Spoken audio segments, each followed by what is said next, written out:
Hello दोस्तों, स्वागत है आप सभी का मेरे चैनल एजुकेशन विद शेखर में। आप मेरे चैनल पे नए हैं तो प्लीज़ मेरे चैनल को सब्सक्राइब और वीडियो को लाइक कर दीजिए। दोस्तों, आज मैं आपको कंप्यूटर का ब्लॉक डायग्राम समझाने जा रहा हूँ। देखिए क्या होता है ब्लॉक डायग्राम।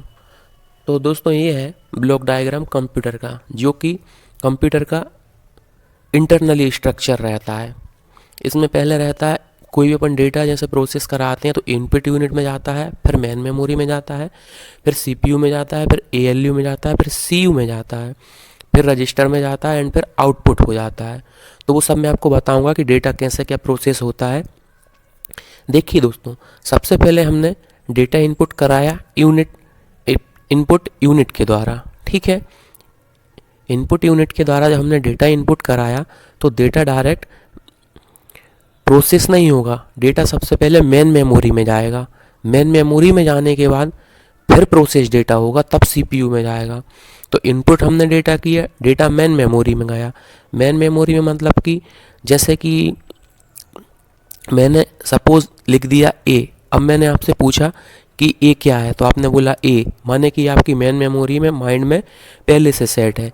और यदि यही बात किसी बच्चे से पूछें, अपन लिख दिया अपन ने ए और उससे पूछें ये क्या है, यदि वो नहीं जानता तो वो नहीं बता पाएगा।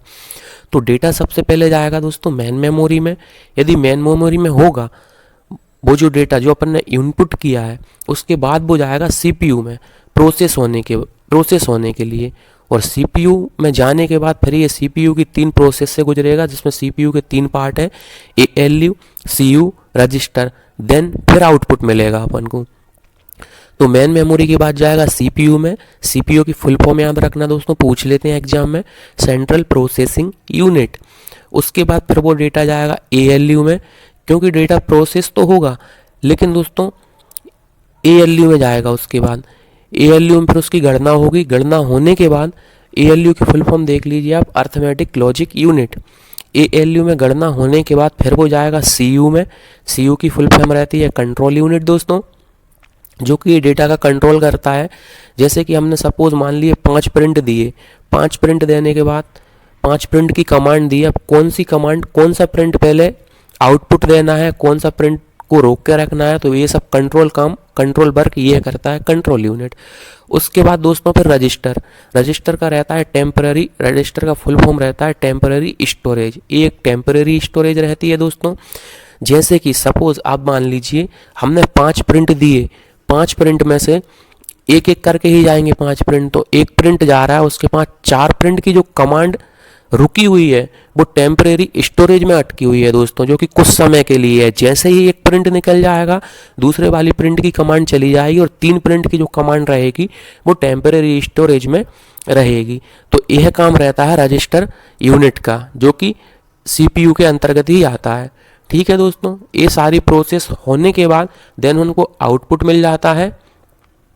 ठीक है दोस्तों, ये सारी प्रोसेस होने के बाद हमको आउटपुट मिल जाता है। जो भी हमने निर्देश दिए थे वो इन्फॉर्मेशन हमको प्राप्त हो जाती है। हाँ, और कंप्यूटर को जो हम देते हैं उनको हम निर्देश कहते हैं, और जो हमको आउटपुट प्राप्त होता है उसको हम इन्फॉर्मेशन कहते हैं दोस्तों। ठीक है, यह है कंप्यूटर का ब्लॉक डायग्राम। अच्छे से समझ लीजिए दोस्तों, इससे काफ़ी क्वेश्चंस पूछे जाते हैं सभी कॉम्पिटिटिव एग्जाम में।